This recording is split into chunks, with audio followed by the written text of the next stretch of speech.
2 or 3 times a week, when it was getting dark in Moscow, after the meeting of the Politburo, Stalin and his attendants would go to the Kremlin on business of high importance. Stalin watched movies.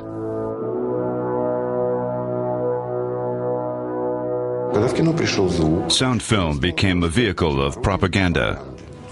It couldn't pass unheeded for Stalin the autocrat.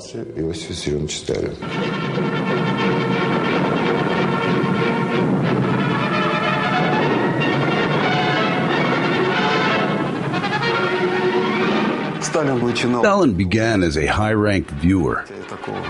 He gradually became a censor and a #1 producer in the Soviet kinematograph.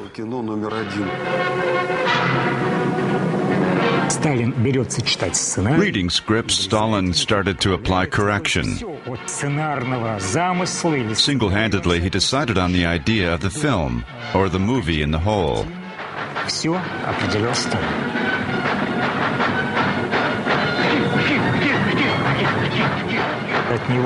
Destiny of both the movie and its creator depended on him.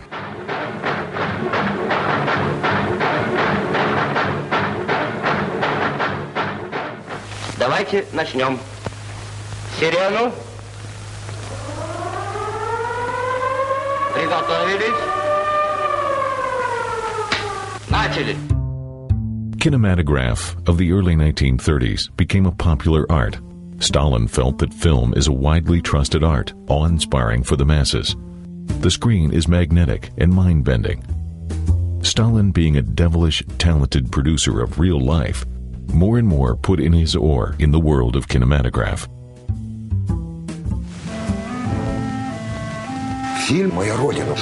My Motherland got rave reviews and was held over for a fortnight. Directors Zarki and Heifetz were given a new electric kettle, a receiving set and passes to a health resort in Crimea. On the train back home, gleesome and suntanned, they bought a newspaper to read that their film was now under the ban. Stalin watched the movie and called it ideologically invalid.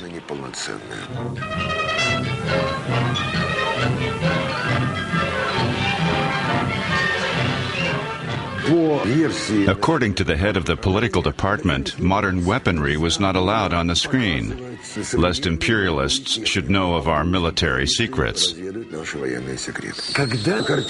the film had finished, the policy was changed. A rebuke to the film was directly contrary. What's this? We fight imperialists almost barehanded? Where's our weaponry? It won't do. The harshest arm to rule kinematograph was the propaganda department of the CPSU, so-called agitprop. Was Stalin's maddest bull terrier. The agitprop prepared quite a pile of reports, full of denunciations of the Soviet kino for its lightheartedness, for too much risibility, and lack of seriousness. Many films had been shelved.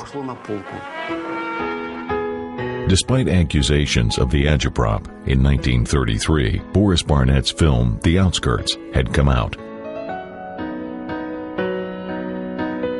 A touching provincial story became very popular. In 1934, the film won the main prize at the Second International Festival in Venice. Господи, Господи.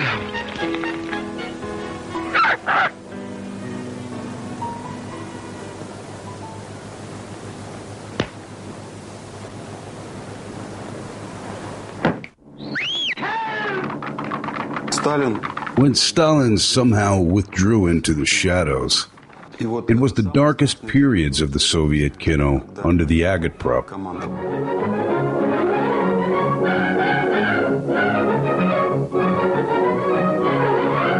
Ой, гляди-ка, дядя Ваня прямо все сюда бегут! Что случилось с вашим милым симпатичным старичком? Что случилось? Что случилось? Что случилось? Что случилось?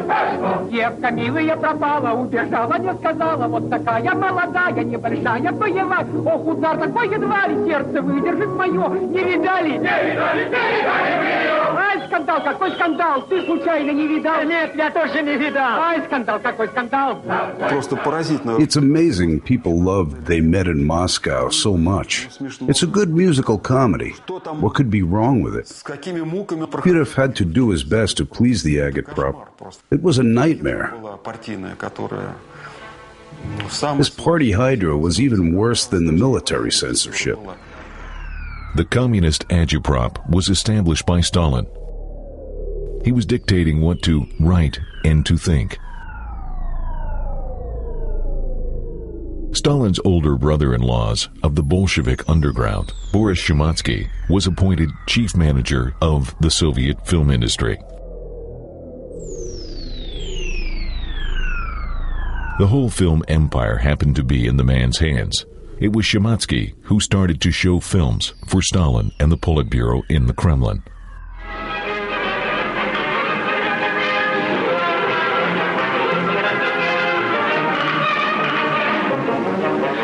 Мы видим часто, целый век они в слезах и вздыхают ежечасно. Ах, ах, мы таких не уважаем, все печали чепуха, целый век мы распеваем.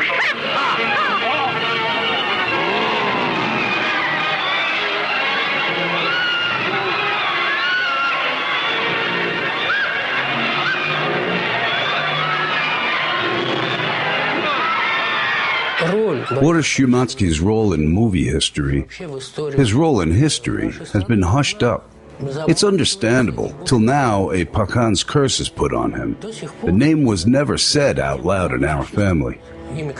He was called he, more rarely master, even more rarely Pakhan.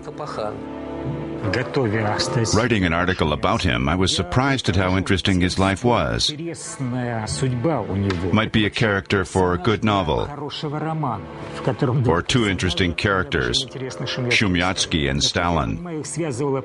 As far as I know, they both were undergrounders, before revolution.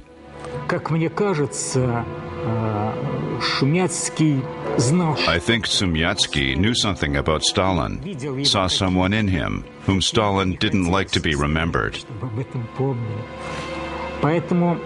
the drama of the relationship was anything but simple. As he was coming home from the Kremlin, Shumatsky wrote down each of Stalin's and his attendants' remarks. In the morning, in the office, a typist retyped Shumatsky's notes. In Stalin's archives, there are 250 pages of recordings on the screenings, the stuff stored there after Shumatsky's arrest.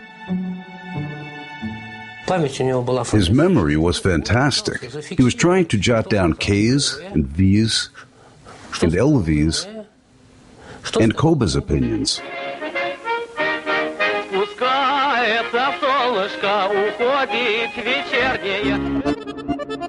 My records of Stalin's talk during screening in the night of July 9th, 1934.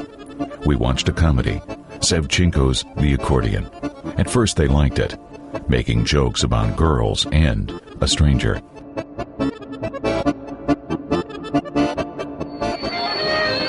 Расцветался соловей. Всех девчат увел Тимошка. Хоть садись ты, слезы лей. Что вы? Timoshka was very good. Stalin even remembered other films of the actor, whose acting in those films was very good as well. He liked the song, too, about actress Zoya Fedorova as Timoshka's sweetheart.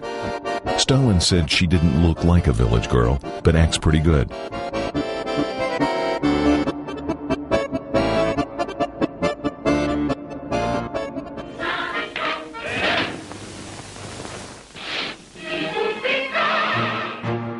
But from the second reel, Stalin started to criticize some scenes and pointed out mistakes of showing the manual harvest work.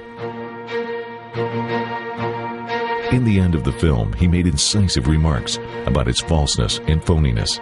He rebuked me. You said it would be a cheerful film. Instead, each scene is but lengthiness and contrivedness. Любит Не любит. Voroshilov. Picture neither very bad nor very good. I think young people are going to watch it. Shimatsky. I'm sure they will like it. It's heartening, raising a laugh, and its tunes stick to memory.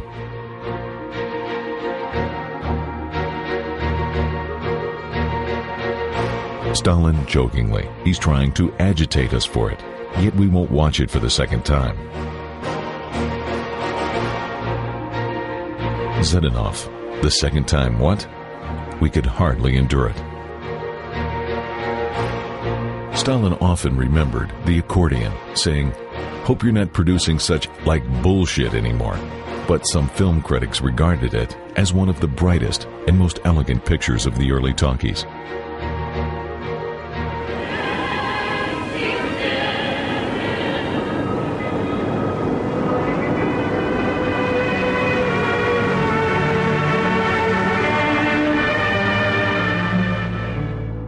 My jotting of conversation with Stalin after watching Newsreel 15 about the May parades in Moscow and Leningrad, we started to watch it from number 15. He particularly liked Conductor Kuntz and the Leningrad Philharmonic Orchestra at the Stalin car-making plant. Stalin looks very impressive and cultural. Zhdanov. A hell of a job to film in a main plant like that. Still, it's shot very well. Stalin. It's good there's no extra detalization, when instead of a man, they often tend to show legs, hands, bodies, then eyes, and only then the man himself.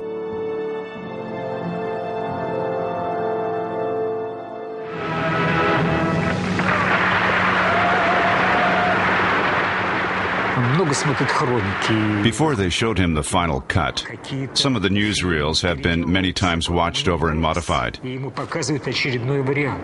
is all eyes, examining nearly each frame of the film to a nicety. One can think it funny that a politician and head of state reads scripts, makes remarks. Nevertheless, he considered it important, for it was an instrument of his influence to do real politics. My jotting of conversation with Koba and other comrades about Stalin's speech, filmed for the first time. In attendance were Koba, Voroshilov, Sergo, Molotov, and Kalinin.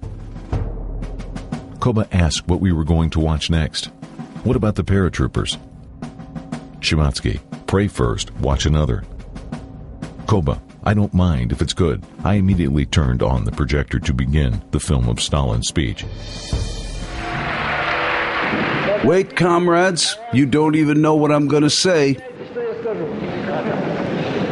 For the successful construction of the Moscow subway, the party and government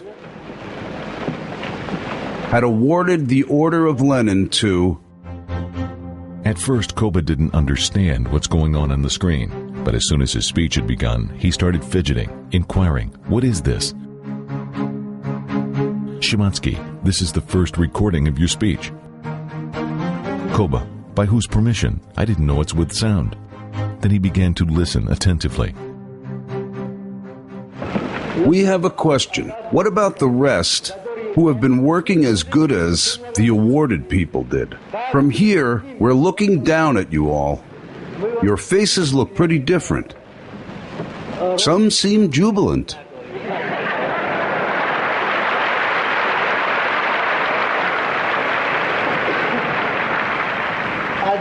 Some at a loss.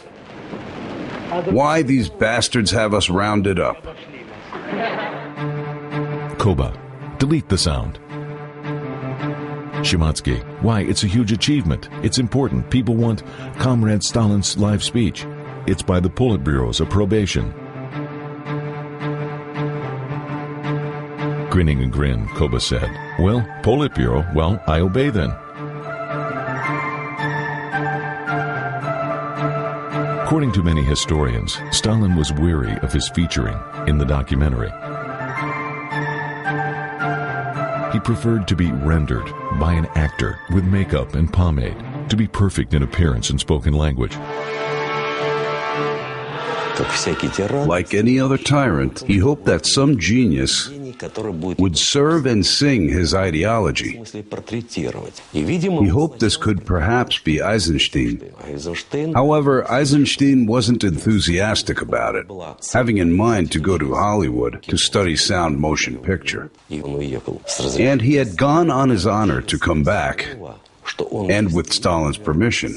Stalin did hope that Eisenstein would be his biographer. Then from overseas came a report that Eisenstein was going to film Stalin's biography, as outlined in Trotsky's books. Stalin got angry and demanded his immediate return. His mother was taken hostage.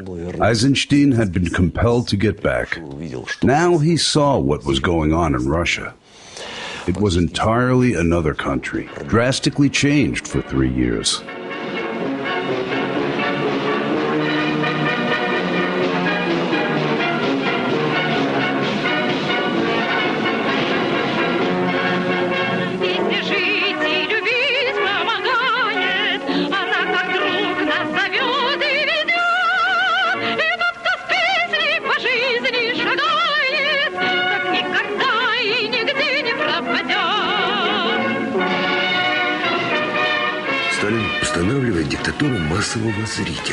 Stalin established gross audience's dictatorship. He knew the gross audience all to pieces, considering his own opinion just perfect. Actually, although he had some real masterpieces shelved, there was not a single picture that could be regarded as an overseas blockbuster.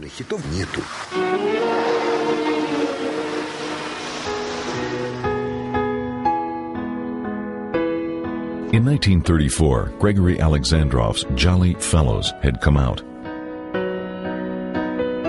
The Agitprop Committee of the Central Committee called it counter-revolutionary, trashy, and utterly phony film.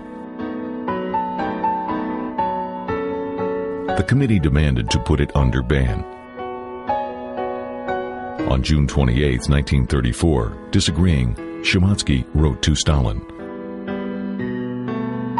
Stalin read the letter and ordered to do a screening. My jotting of conversation with Stalin during the screening on June 29th. It was the Jolly Fellows. Скажите, сегодня теплая вода? Теплая. Будем знакомы.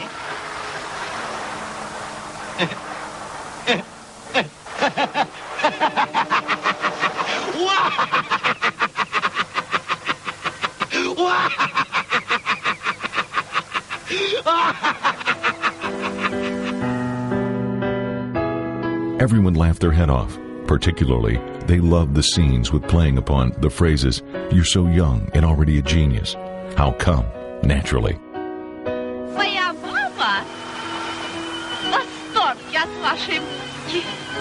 Вы такой молодой и уже гений. Ну, как это можно? Привычка. Скажите. After the screening, everybody was silent, waiting for Stalin's opinion. Stalin, good. As if I were in the offing for a month, everyone started discussing details of the film. Lazar Moishevich, some strongly criticized the film because of its rowdiness, demanding to put a ban to it. Stalin, it's not the case. The picture is not bad, and a real laugh will be very popular.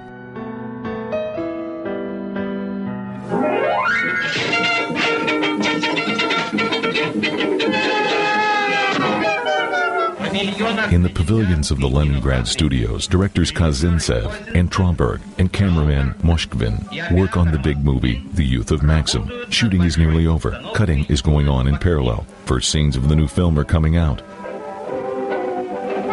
Съемки подходят к концу. Одновременно идет монтаж. Рождаются первые эпизоды будущей фильм. Это улица, где-то дом, где-то что я влюблен, ах, вот эта улица, вот этот дом, ах, вот эта барышня, что я влюблен.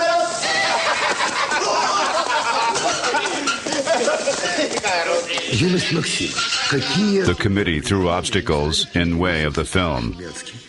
Shumyatsky and Stalin gave the green light to Maxim. The Chapayev was considered anything but a success. There was a suggestion to adapt The Third Raider for a silent screen. Film dubbing was made under the wire. Voroshilov and Bodyanov didn't like it. Shumyatsky brought it to Stalin, who commanded to pattern after the Chapayev. Чехи с хутору выбили. Чехи? А винтовка твоя где? Винтовка там. Там? Айда! Давай! My jotting of Stalin's remarks during the first screening of the Chapayev. At the beginning, it was cautious attitude. Scene of the retreat of the Chapayev's unit invited some baffling questions. Where's the crowd running? Why all the fuss? At first I was afraid they wouldn't like the movie, but from the first scene, what Commissar thinks of it, it was clear they'd appreciate it.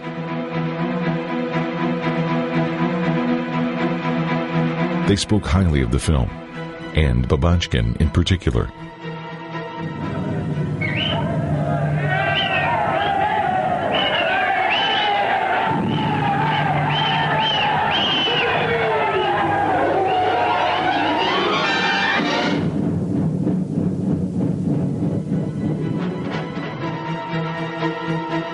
Stalin turned to me and said, "Congratulations, it's a success. Well done, clever and with tactfulness. Chapayev is good, as well as Fermanov and Petya. The movie is good and to be presented for a banner day."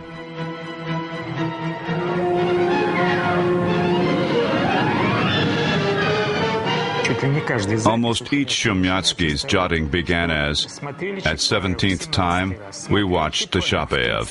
At 39th time, we watched the Chapayev. And each time Stalin spots new drawbacks.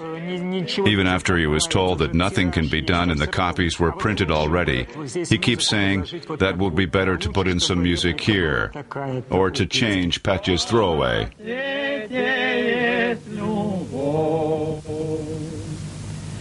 Взял сын саблю, взял он его.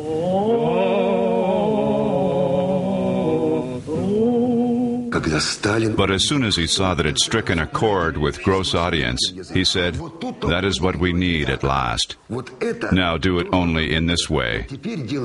Thus he turned rejoicing masters of the film into slaves of their own discoveries, because a step to the right or to the left would be regarded as an attempted escape. After returning from America, Eisenstein was long not allowed to make movies. His original ideas started being rejected. The high ranks were now shaping his destiny. Then he was recommended to do a movie, Bezhin Meadow, written by Reshevsky.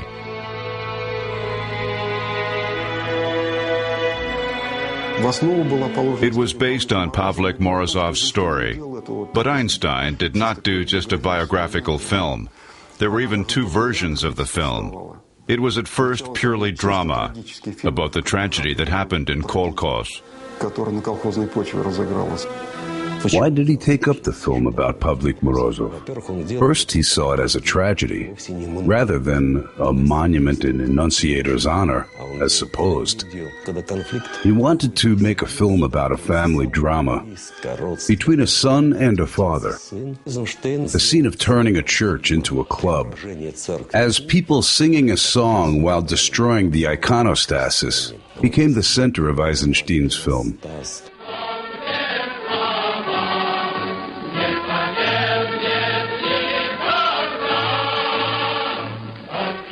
It was a breadth that disagreed with Shumyatsky's style, desirable for Stalin, so the first version was declined. Now he and Isaac Babel rewrote the scenario to do another story about the peasant class in Russia, about a father who was ready to give the Soviets anything but his own son. Eisenstein made a melodramatic film, full of touching psychologism, dissimilar to the first version. Reading Bezhin Meadow, I've no associations with Pavlik Morozov. So it's a bit fishy when a title strip of The Bezhin Meadow says it's about Pavlik Morozov. Moreover, I think my granddad found it disgusting. A story of a son betraying his own father. That's why he kept spurning this film. Chumyatsky played a fatal part in Einstein's destiny, hating the man cordially. On the other hand, he was a wholehearted enthusiast of kino.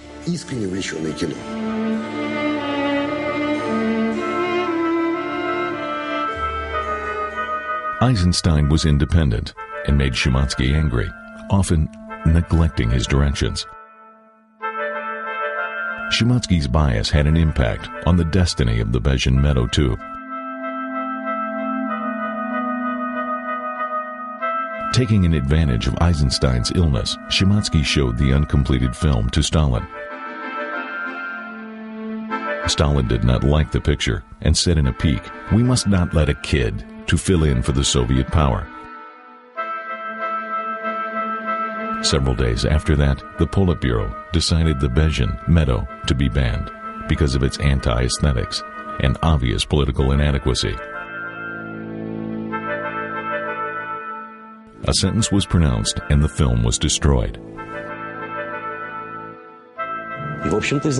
Eisenstein was cliffhanging. Babel advised him to write a letter directly to Stalin, not for repentance, but for help and trust. And Eisenstein did write to Stalin. "I do not ask for privilege. I beg for your trust. I can do more than one battleship Potemkin."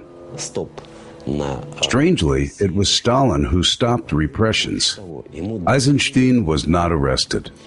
Moreover, he got carte blanche to do a defense film, either Minin and Pozharsky or Alexander Nevsky. There's a story about how Mikhail Rohm met Eisenstein.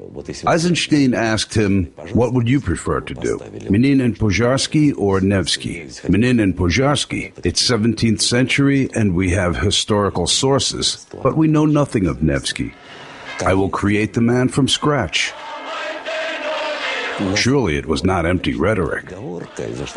Eisenstein set about to the Nevsky project, for Nevsky was his family saint. According to Eisenstein's conception, he could do a film about a prince and savior, in a way opposite to Stalin's image. Before New Year's of 1937,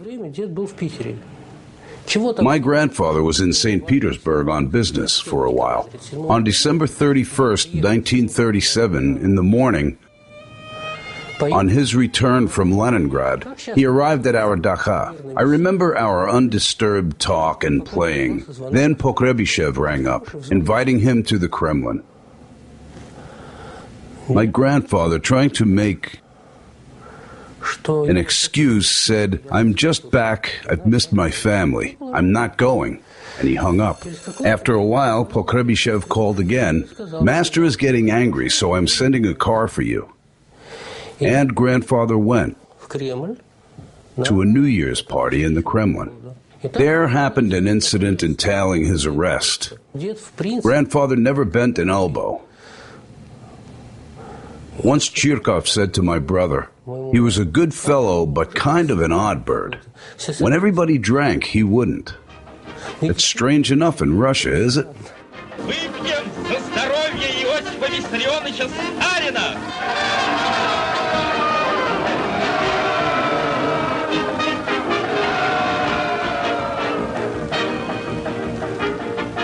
They sat down at the table as Stalin was here.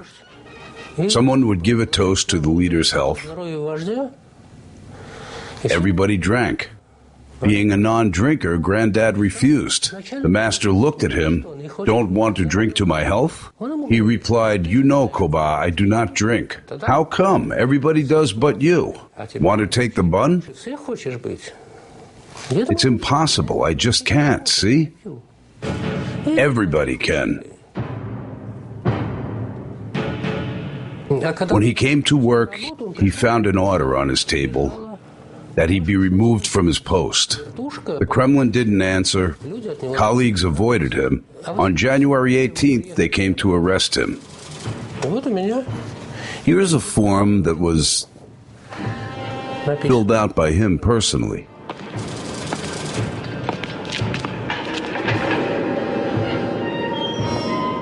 He made himself a clean breast of being a fourfold spy. Here's a very interesting document. Protocol of a closed judicial session of the USSR Supreme Court. July 28, 1938. Proceedings began at 1940 hours. Proceedings ended at 2000 hours. Here's a record about the execution of a sentence. NKVD Lieutenant Shevelev wrote how he lodged a pellet in his head.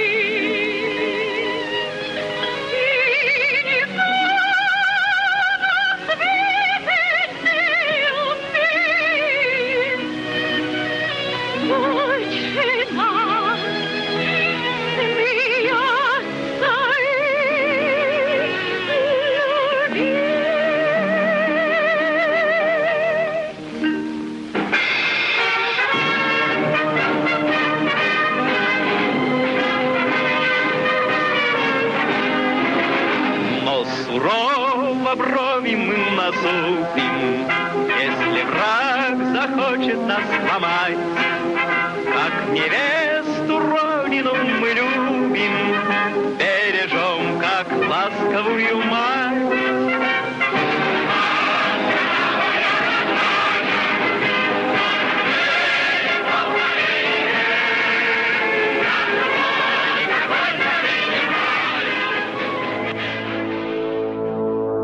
While Eisenstein was making the Nevsky, Tucholsky inherited the helm of the Soviet Kino. A banker's son was given by revolution a punishing sword of the OGPU. Calling cinematographers to his office, Tucholsky, OPGU Pro, said to his secretary, escort him. He would meet a smiling visitor with a growl. Get out, remove your smiling and get back.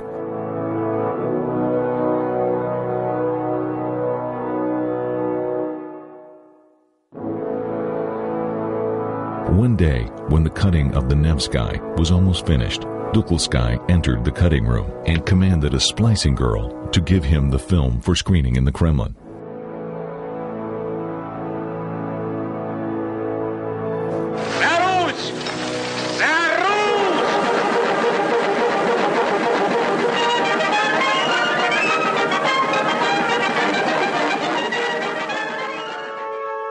Having watched uncompleted film, Stalin made only one comment. The end must be changed. Such a good prince must not die. The end should be his immortality. In the final scene of the battle, on the Novgorod Bridge, Stalin saw an objection to internecine feuds. From the Kremlin, the film returned without this scene.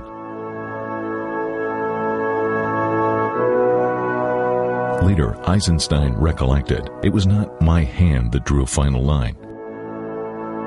I didn't finish it with the ice battle. Under Stalin, the directors would not be repressed, unlike the writers. The directors were mostly left alone. Stalin regarded directors as just doers. For the failure, he used to blame first and foremost a writer. The story of The Law of Life exemplifies this situation.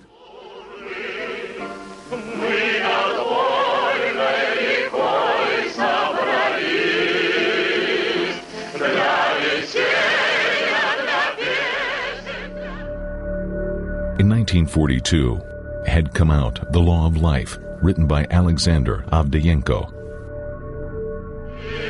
The film was shown in first-run theaters. First reviews were good. New victory of the Soviet kino. Even over-the-street banners were set. Now had come that article in the Pravda. False movie, written by Stalin himself, allegedly. It was just an echo of the truth. The truth of life made the blood boil. That's why such like dressed-up кино, as they called it, had come to hand. The film got into a mess.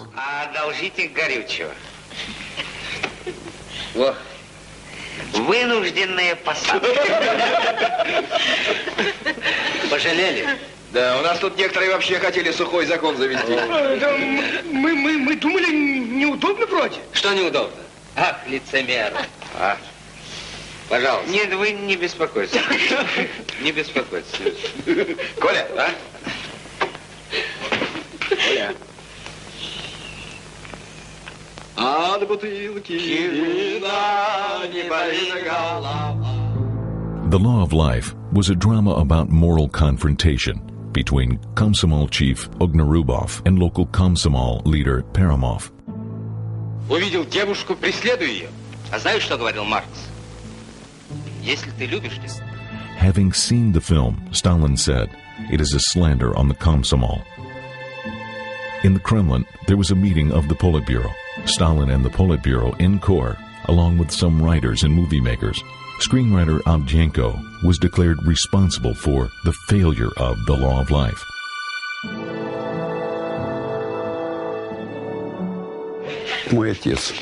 My father was greatly affronted by this decision.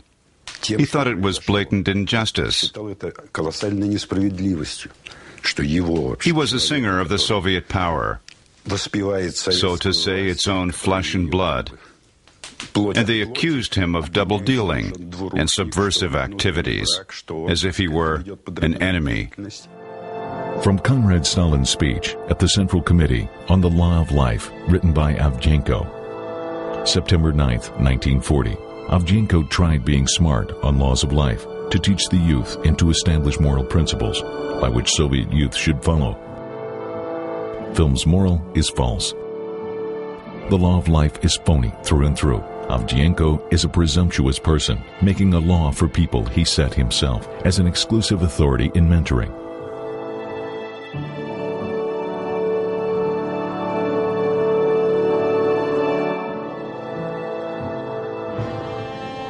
Then Stalin gave floor to my father. My father got up and said, I never expected to be treated like that by my dear Politburo. To this Stalin replied, well, still waters run deep. Perhaps we've overreacted a bit. This saved my father by a miracle.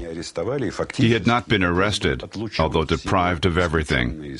Excluded from the party, from writing association, he became a nobody. He came back home to work at the factory as an ordinary worker. Then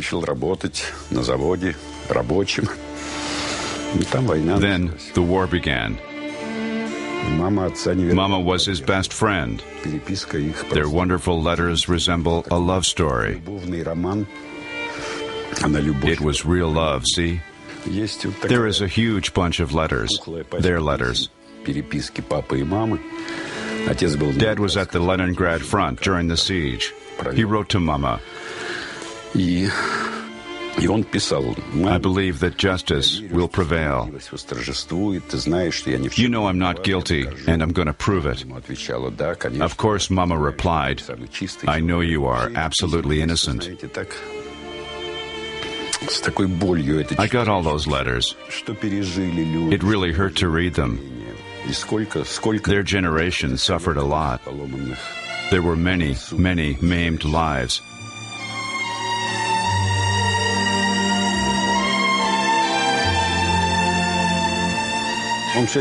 He always told us how Stalin destroyed the country. One day he had a heart trouble, and I had to see him home. He kept saying, Stalin was so-and-so. I said, Dad, just let him go. He also keeps hold of you. He caused so much unhappiness to you, and you keep talking to him. Let him go. Let him go away from you. Be yourself. He said, it's clever of you to say so, but I can't. Repressions against the filmmakers began back in the late 20s. First trials began, first condemned men. In each group they managed to find either a Turkish spy or a Polish spy, or German.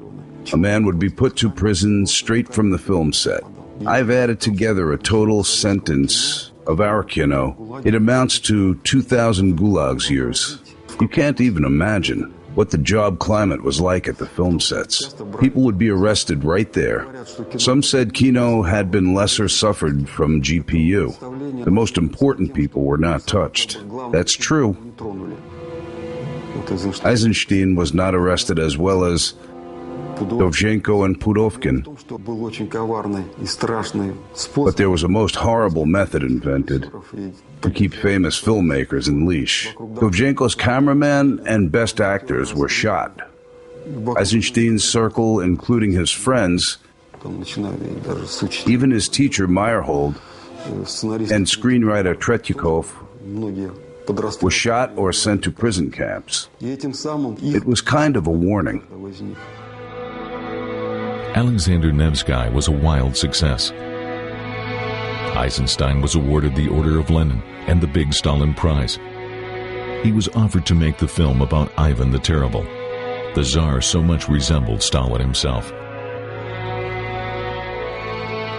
For 2 weeks, Eisenstein painfully pondered the offer, then consented. Then the war broke out. Eisenstein believed there would be no filming. But on September 1st, 1941, came an order. The work on Ivan the Terrible must go on. Eisenstein wrote the script. Stalin read and approved it. Not bad. In April 1943, on the evacuation of Alma-Ata, the shooting of Ivan the Terrible had begun.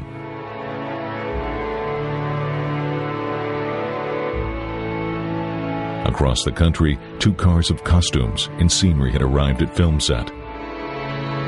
Stalin waited edgily for this film. By December 1944, the film was completed. Night screening in the Kremlin was on December 25th.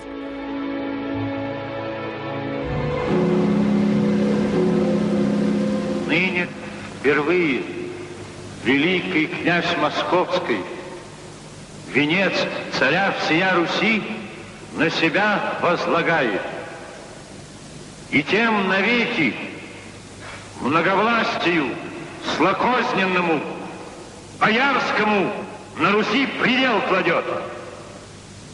Отныне русской земле единой быть. As Stalin liked the film, Eisenstein started shooting the sequel. It was the 3rd act of the Stalin-Eisenstein drama.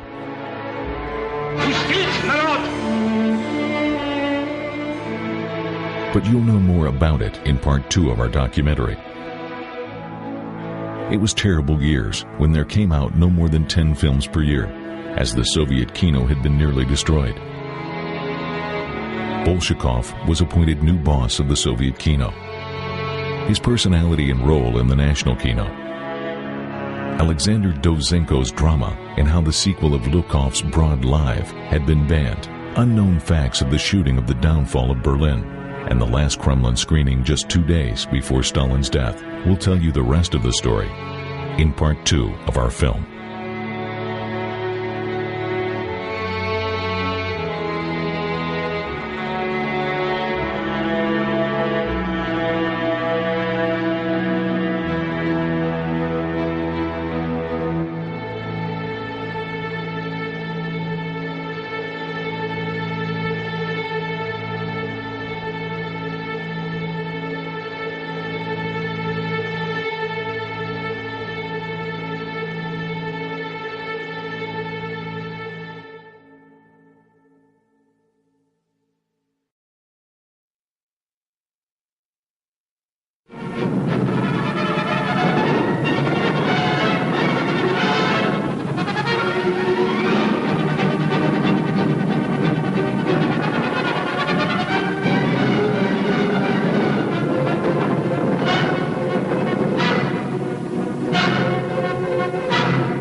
The USSR created its own myths, both good ones and bad ones. Yet I am against myths debunking. Humankind needs them. How to put it, they kind of poeticize life.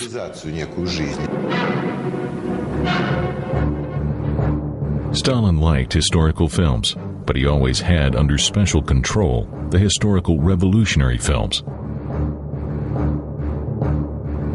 He was interested not only in history, but also in establishing his own point of view on a certain event. Who was the greatest commander of the Civil War? Stalin, not Trotsky. Who was Lenin's closest friend? Stalin was. Pseudo-events became more real than reality itself. In the spring of '37, the competitive selection was carried out for the best screenplay of the revolution. Lenin in October was the best. Mikhail Rohm was entrusted with its shooting. Close analysis of Rohm's wife, Elena Kuzmina's memoirs, make us believe that NKVD might have wished the failure of the picture. At the film set, damaged cables were found. One time, Boris Shukin, who portrayed Lenin, had barely gotten up from his chair when a concrete beam fell down upon it. Rome appeared to be hunted down by a madman. But on November 7th, in the Bolshoi Theater, the film was given a warm welcome. Владимир Ильич, отвернитесь от окна. Отойдите от окна, Владимир Michael Rohm used to tell us that he had made the film as a snub to Stalin. Look at charming Shukin as Lenin. Such a nice and cheerful and eccentric person. It is a success, due to the acting of one of the brightest eccentric actors performing just perfect eccentricity.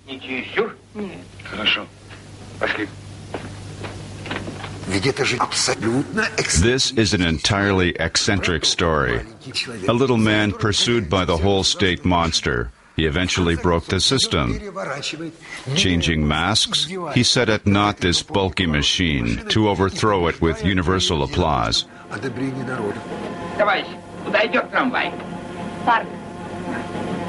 А почему он...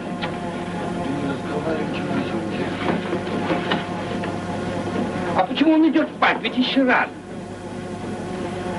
Куда да почему? Ты что, с луны свалился, что ли? Не знаешь, что мы сегодня буржуи бить будем? Ладно, не орешь. Shukin bombarded Rohm with questions. How Lenin laughed. Я не знаю, как смеялся Ленин. Мне надо знать, как смеялся Ленин. Потому что смех – это важнейшее в характере человека. Вот, если вы режиссер, ну покажите мне, как смеялся Ленин. Хорошо. Очень хорошо. For Stalin's 60th Jubilee, Alexei Karpner and Mikhail Rohm received an order to do a follow-up of the movie. The writer and director were told that Stalin's contribution in history ought to appear no lesser than Lenin's. Stalin and Lenin ought to be undivided friends. Новая картина о Владимире Ильиче Ленине, сценарий который только что закончен, будет являться продолжением фильма «Ленин в октябре». Действие картины будет происходить в августе-сентябре 18 года. Сюжет строится на событиях, связанных с покушением на Владимира Ильича, которое произошло 30 августа. Ставить картину будет Михаил Ильич Ром, режиссер-орденоносец, постановщик фильма «Ленин в октябре». В роли Ленина вновь выступит народный артист Союза СССР Борис Васильевич Щукин. Я запекал с молоком. Вот вам и пузырьки.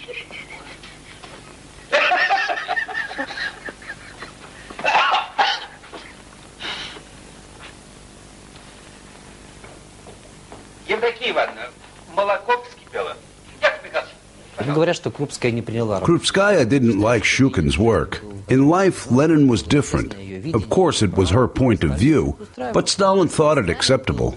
Being a pragmatist, he didn't care for historical authority. The challenge was to wipe off Trotsky, to fill in the empty space with a new story. The relationship of Lenin and Stalin was the story. командует в моей комнате. А? Сталин, дорогой мой. Отношения Ленина и Сталина. Lenin and Stalin resemble a white clown and a red-haired clown. One puffing at his little pipe is quiet and wise. It's a white clown. Another one very eccentric. It's a red-haired clown. They go together very well. It is a circus escapade. In the film, it works too.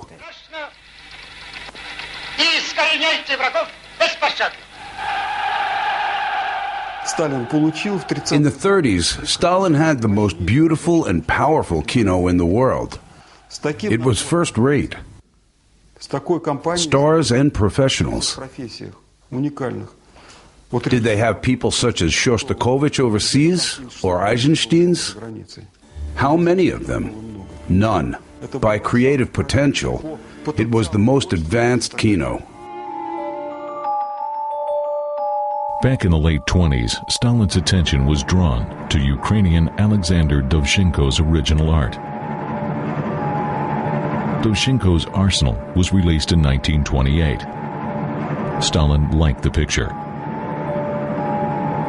This is true revolutionary romanticism, yet in Ukraine, the director was treated ambiguously.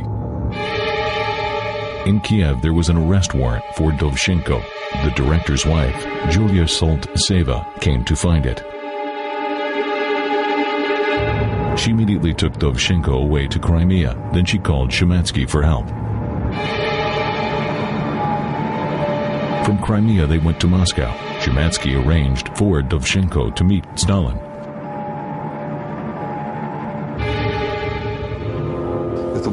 It was a happy episode in the life of the artist. Stalin was all ears to Dovzhenko's romanticism. Dovzhenko was bewinged. He regarded it as his most happy victory. For some time, he also regarded Stalin as his great savior, who would always be all ears and understanding to him. After that meeting, Stalin commanded to leave the director alone. He also cautioned him against getting back to Kiev to work in Moscow. Dovzhenko was awarded the Order of Lenin and started to do a new film, Aerograph. Награжденный орденом Ленина, режиссер Александр Довженко работает над новым фильмом «Аэрограф». In 1935, awarding Dovzhenko, Stalin made a remark.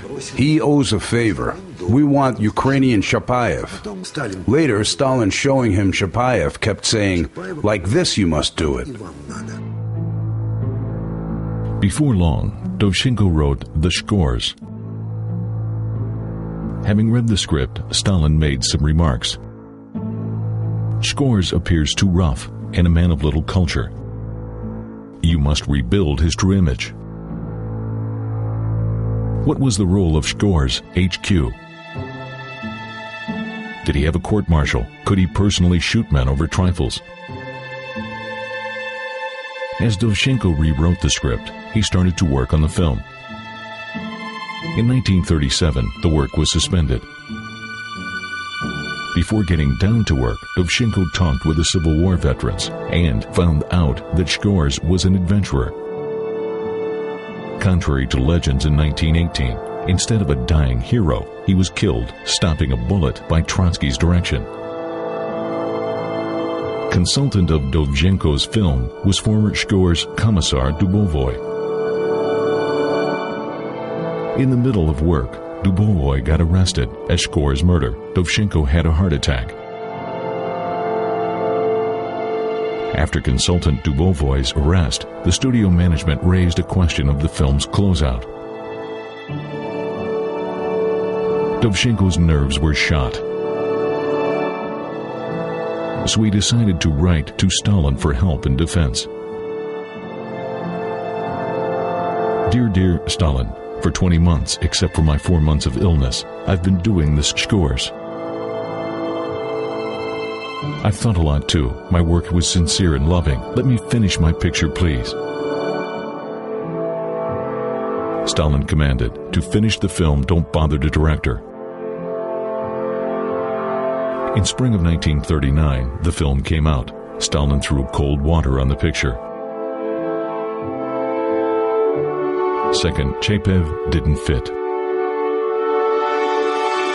Made by Stalin's order and based on legends far from reality, the Shkors was awarded Stalin's prize nonetheless.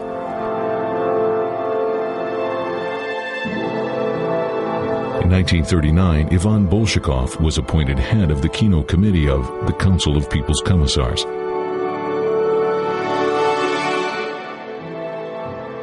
In his non-fictional stories, Yulian Semenov wrote that my dad was Molotov's chauffeur. After removal of Tukhelsky, a right man had to be found. Molotov gave good word for his chauffeur. In fact, my dad graduated from the Plekhanov Institute and worked at Molotov's preference. Then became second manager of the CPC, then was moved to the Kino Committee. He tried to refuse, but soon somebody, maybe Stalin himself, persuaded him to accept office. During the war, Bolshakov was a whale for organizational activity. It's hard to understand how in a fortnight he managed to evacuate all the studios when war was in full swing, and the Germans were near Moscow already. The urgent evacuation from Moscow and Leningrad, and in a matter of a few days, to get it operable somewhere in Tashkent and Frunze. Many bright and popular films were made there, helping people to win.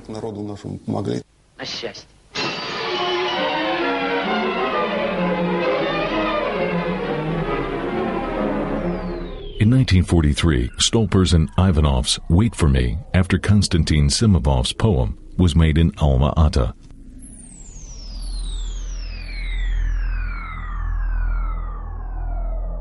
It was a touching story of love and devotion, featuring magnificent Serova, Blynov, and Sverdlin. When The Wait for Me featuring Serova is on TV for the 40th time, I can't help crying. And it is not just nostalgia, for I didn't live back then. I was only a year old, but it has its special flavor.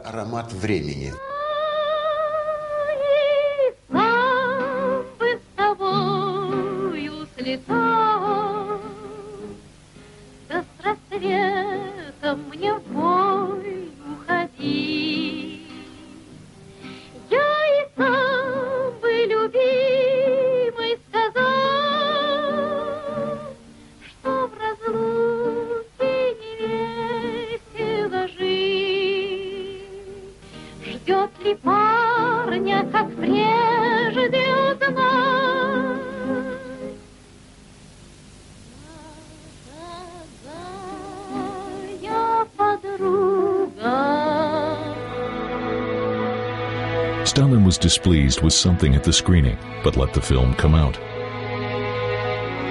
A few days later, November 23, 1943, the Red Star published an article about drawbacks of the picture, accusing it of lacking collectivity.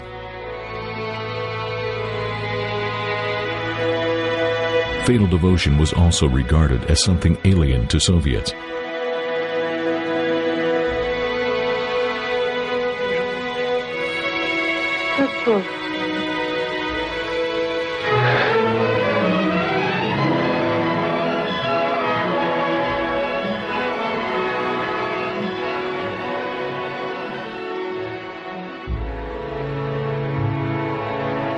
In 1942, the most difficult period of the war, Stalin summoned Bolshakov. We need a film about partisans. It must be done in 3 months. Startled, Bolshakov said, "It's a documentary film, Comrade Stalin?" "No, it's a feature one, actors and so on." "Let Pryov do it, move," cut off Stalin. As screenwriter Joseph Pruitt suggested an idea, it had to be written as soon as possible. 2 rows of the tables with typists were set so that the screenwriter, toing and froing, could dictate the scenes to be at once made into the whole piece. The moment the work was done, the man just flaked out. Near Alma-Ata, the conditions were very difficult, but within 3 months, the film was completed. It was the first full-length film about the war. The district committee secretary, featuring wonderful actors, Zerov and Lagninya. The picture was a bit naive, but at the time, badly needed. Despite the war, the Kremlin screenings proceeded. At the time, Kino was on Stalin's gaze.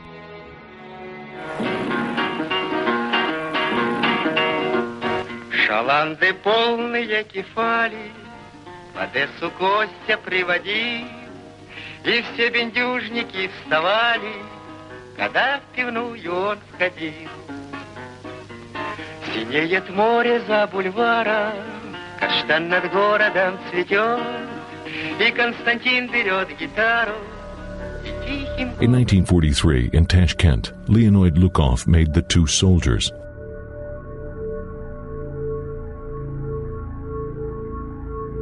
Although during the Kremlin screening, Zhdanov talked of many fault findings, such like frivolity of the film, calling the songs ruffian-like, Stalin said, "It's a good picture and songs are good, and they will be popular."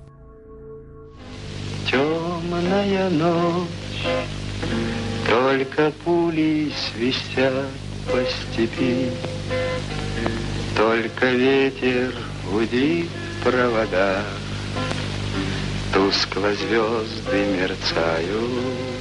It was a rough experience doing photography in the war. When the war broke out, nobody was prepared to film such a horrible and tragic reality. Cameramen learned promptly how to do photography in the war, though it cost them the lives of each fourth photographer. Besides beautifully rolling tanks and bellowing cannons and flying aircrafts, they also learned how to film a soldier. Our cameramen did it in a most humanistic way. It's great live kino. For what were we given? The first Oscar?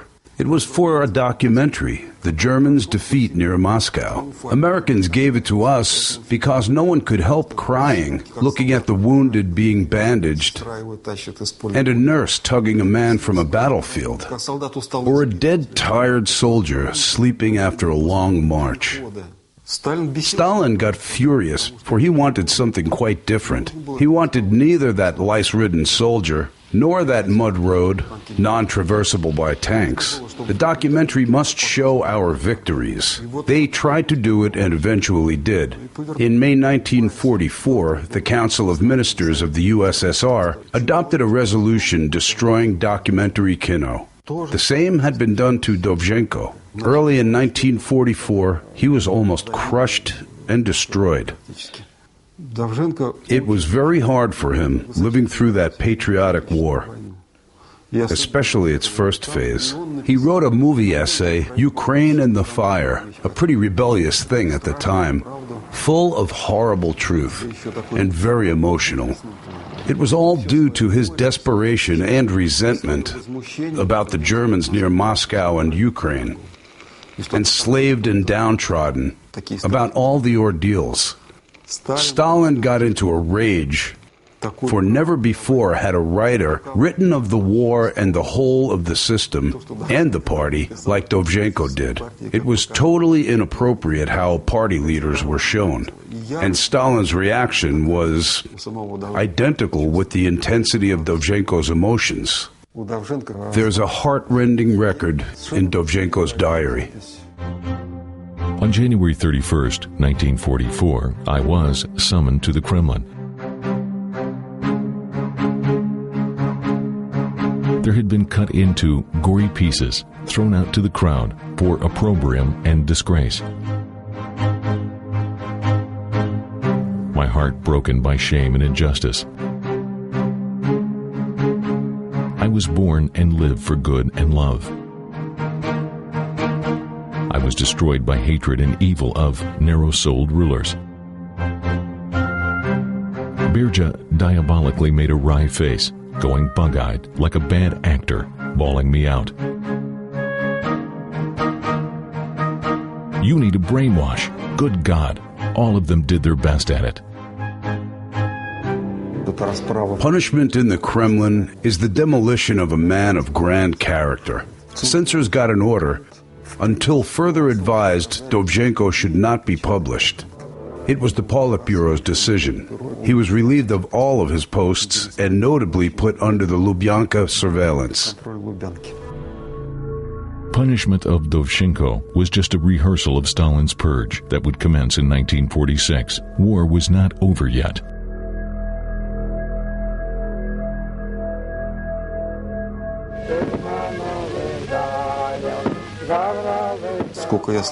I have talked to many veterans, and not a single man told me that he had no fear. But this was worse than the war. In the war, you at least knew from where the bullets were flying. In the present situation, you could be attacked out of the blue from anywhere at any time.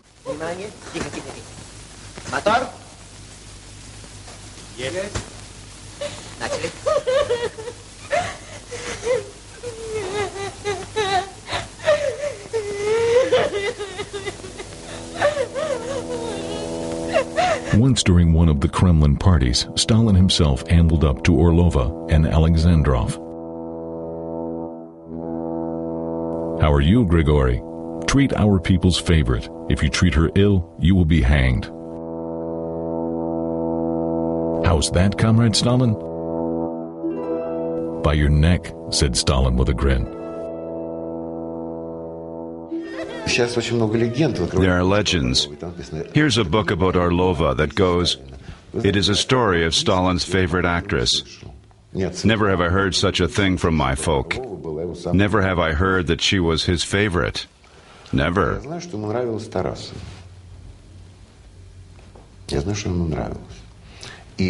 I know that he was fond of Tarasova. I know that he liked her. I can understand why my grandmother's sister, Anna Alliluyeva, told me about this. Brilliant Alla, a great actress. Apparently she reminded him of Nadezhda Alliluyeva.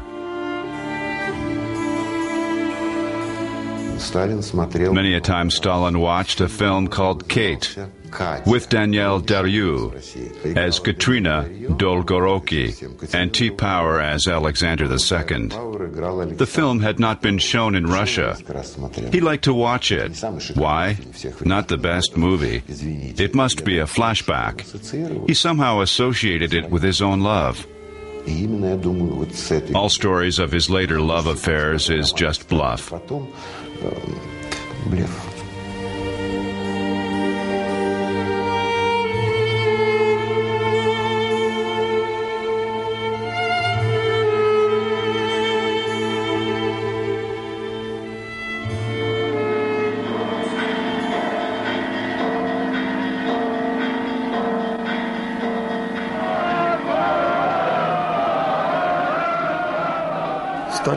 Stalin didn't like things too sophisticated, too passionate, too tragic. Didn't see why a czar, having shed men's blood, had so many regrets before the holy icon. Perhaps it was a mirror of problems of his own. Прав ли я в тяжкой борьбе своей?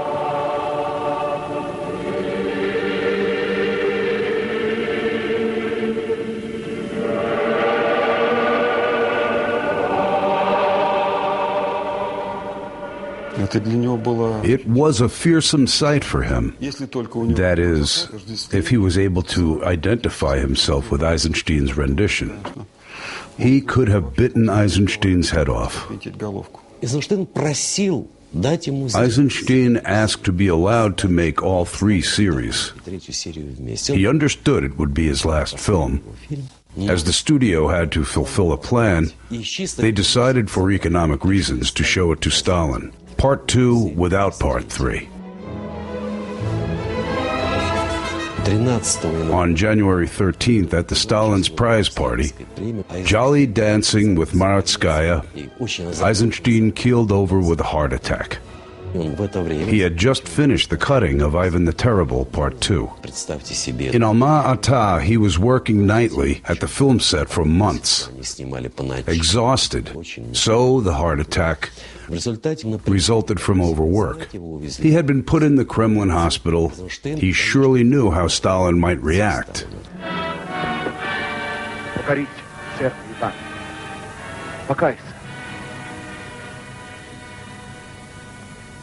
Упраздни опричнину, пока не пришли последние времена. Иван. Упраздни опричнину, пока не пришли последние времена. Молчи. И вот тут Сталин разгневался. Now Stalin hit the roof, for he had hardly thought that, like Philip, somebody would dare excommunicate him, depriving him of people's love and popularity. He got Eisenstein's message, but by now Eisenstein was in the hospital. There was a question in his bright eyes. What's gone wrong? I can fix it. No answer. Then he was told of Stalin's reaction. Cherkasov begged not to publish the resolution on Ivan the Terrible until Eisenstein's recovery. As Stalin respected the actor very much, he agreed. But being a wily man, he referred in the resolution as the Broad Life, not Ivan the Terrible. The Broad Life became camouflage to not disturb the celebrity. Of course, the Broad Life, Part 2, was not as great as Eisenstein's Ivan the Terrible. It was a very naive picture. Nevertheless, it had well articulated the main thought of the nation after war. Неужели спалят, сукины сыны? Чего это? Дворец, говорю, могут спалить. Вон, видите, здание на пригорке? Это наш шахтерский дворец культуры. Вы, может, видели в кино картину «Большая жизнь»? Тут это на нашей шахте снятой картины «Большая жизнь». Part 1 had been on even before the war and received the Stalin Prize. In 1946, director Lukov finished The Broad Life Part 2. The story went on in Donbass, just liberated from the Nazis in 1943. О, сейчас. Ты куда? Видите? Зачем? Держите. Ну, чтоб не в последний раз. Чего это? О, ну-ка, дай. Ведь какая была главная? What was the main problem after the war? Winners were losing sense of the enemy. All of the enemies of the nation, which had worked for the German idea before the war, were now unmasked. One of the main storylines was about Makar Lokotin, who was a saboteur and a bad guy in Part 1.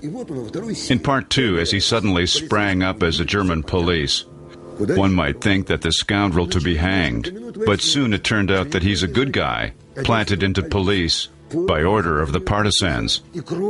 Had he purged himself of the crime? What happened in the mind before the war? A breakdown.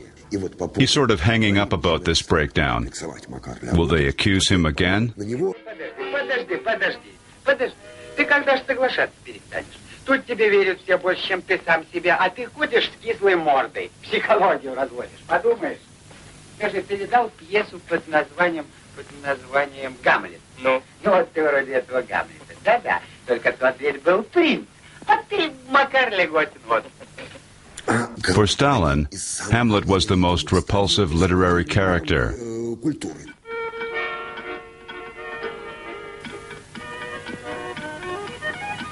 One of the reasons to ban the film lied in the fact that after the war, people must not relax. They should be on the alert for the enemy. Want some liberal ideas, guys? Well, you'll get your bitters. From scribes' reports of Stalin's speech at the Politburo on the subject of the Broad Life and Ivan the Terrible, what they called the Broad Life in Part 2 is no Broad Life at all.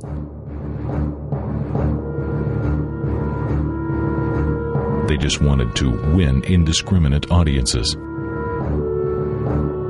Rebuilding of Donbass is only 1/8 of the film. Who can call it the rebuilding with no car shown? Old stuff. You say the film could put it right. I can see how. The film isn't coming out. 5,700,000's gone to pot. Take another one, Ivan the Terrible, Part 2. Did anyone see it? I did.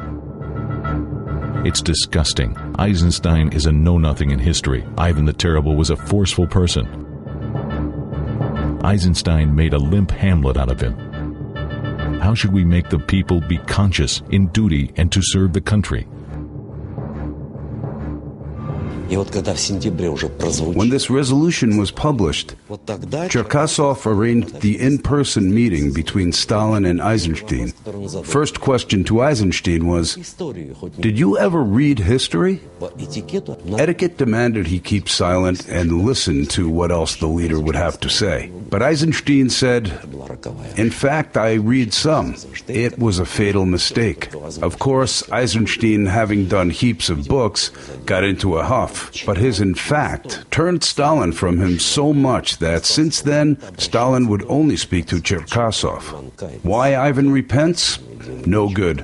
His purpose is right. Must throw two parts into one.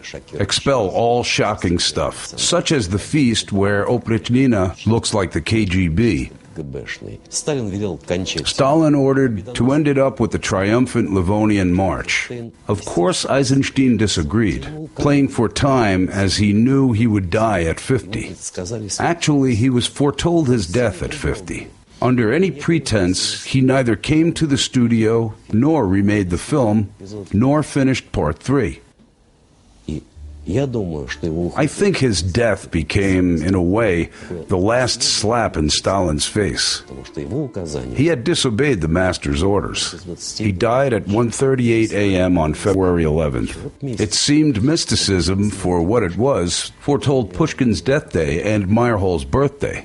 It became his death day, too.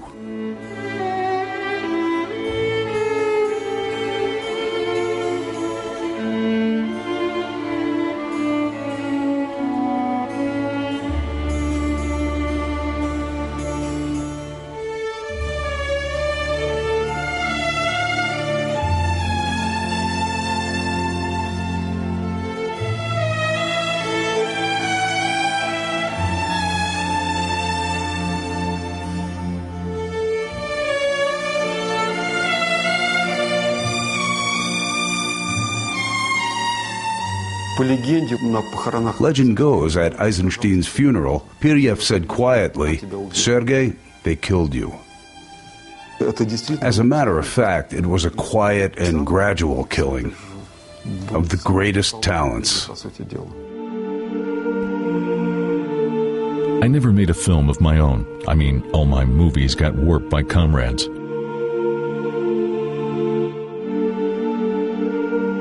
All of my ideas got turned into deplorable scran.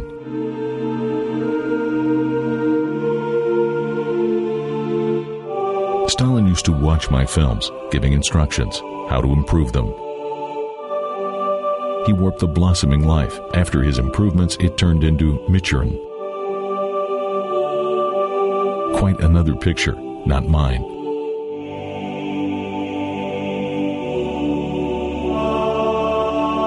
Shackles on the artist's soul, torment like real ones, yet make no clanking.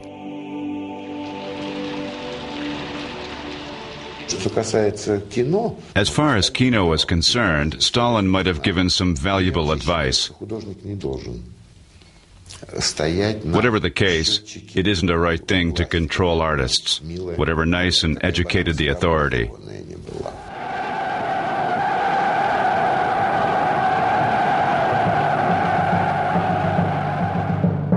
In 1950, The Downfall of Berlin by Mikhail Chiarelli came out. It's an amazing picture, made for Stalin's 70th birthday. It's a grand finale of relationships between authority and art, monumentally and falsehood. Lie converted into the truth to please the dictator.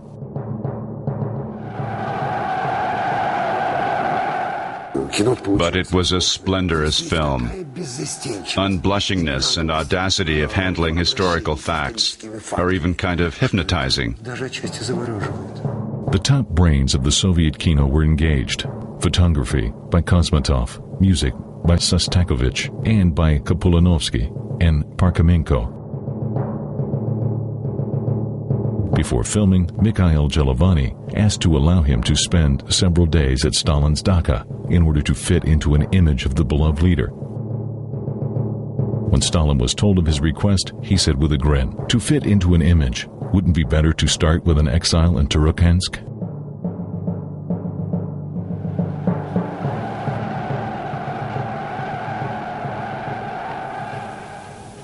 Можно мне вас поцеловать, товарищ Сталин? За все, что вы сделали для нашего народа, для нас. Это любимая сцена всех теперь. Let me kiss you, Comrade Stalin, for everything that you have done for our people and for us. This is a favorite scene of present-day filmmakers who make documentaries on the Soviet kino of those far-off days. The scene is ambiguous enough, and my text looks up to date. I do not even know whether to laugh or to cry, for my words are, "Let me kiss you, Comrade Stalin, for everything you have done for our people and for us." So it goes. So I am to thank him for everything he has done. But back then, it sounded quite natural. No double entendre, just normal. The main thing of the film was a victory. The victory was all we needed. It's difficult to understand for young people now. Didn't you understand what kind of a person he was? How could you believe him? Yes, we did believe. We badly wanted to believe, after all. Верили и верили еще и потому, что очень хотелось верить. On January 23rd, in the Rodina Theater, authors of The Downfall of Berlin met their first viewers. Filmmaker Mikhail Shorely described the work of the team who did their best to do a film worthy of our great victory.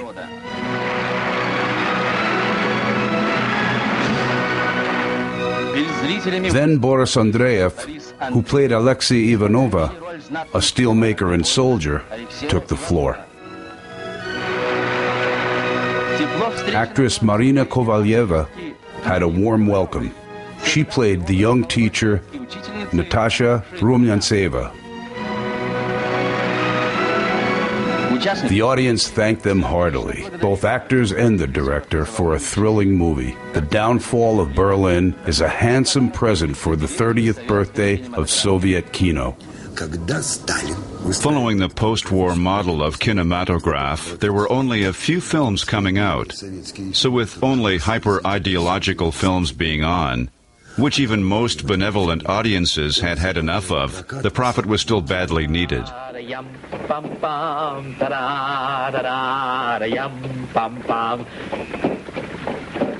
Stalin had now opened the floodgates for trophy kino. He gave the go-ahead of trophy films from Goebbels' archives. Come on, my Rosie. He was very fond of musical films. He loved airy-fairy ones. He said to my father that it's a kind of relaxing for him. Stalin очень любил фильмы с красивыми актрисами. He loved films with beautiful actresses, with Hollywood stars, young Paul Newman, Bette Davis, Charles Boyer, and Greta Garbo. He didn't welcome translators there. I don't want any strangers in our in-crowd. It was enough for him when my father told him of the content of the movie. In order to reply to a lot of Stalin's questions, my father had to watch films along with translators. Of course, he was all nerves. It was far from easy to talk with Stalin. Once in winter, Ivan Bolshakov brought an American film, The Seahawk. It was an ordinary screening when, in the middle of it, Stalin got up and left. Everyone was stricken with dismay. All of a sudden, Molotov said to Bolshakov, "Stop the screening. What bullshit you show to us."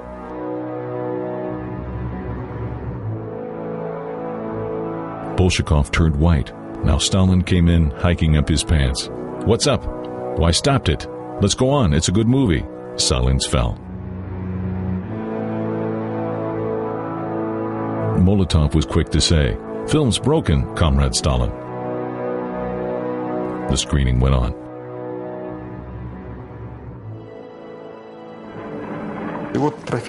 Trophy movies. What about the patriotism? Home-produced kino was ruined in no time. Only stolen films did help. The end was tragic. By 1955, our kino was but a dead desert. It can be explained by the fact that Stalin was no longer capable of screening so many films, so he demanded that only masterpieces should come out. After the war, Stalin personally decided how many films are coming out. It turned out it would be as many as 12 films per year. Film production was falling away yearly. 4 months before Stalin's death, the Politburo, following Stalin's order, had approved a list of theatrical films to be produced in 1953. 9 films in all. At the same time, in the USA, there were 368 pictures.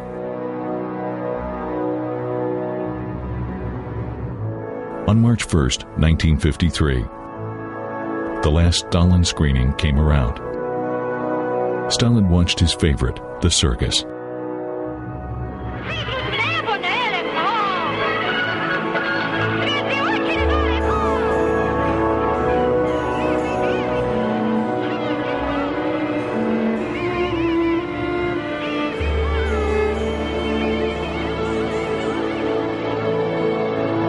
While everybody laughed, sharing opinions, only Stalin looked dull.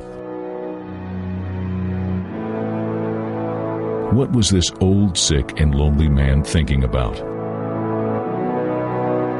The greatest tyrant of the 20th century, he loved the magic screen more than real life.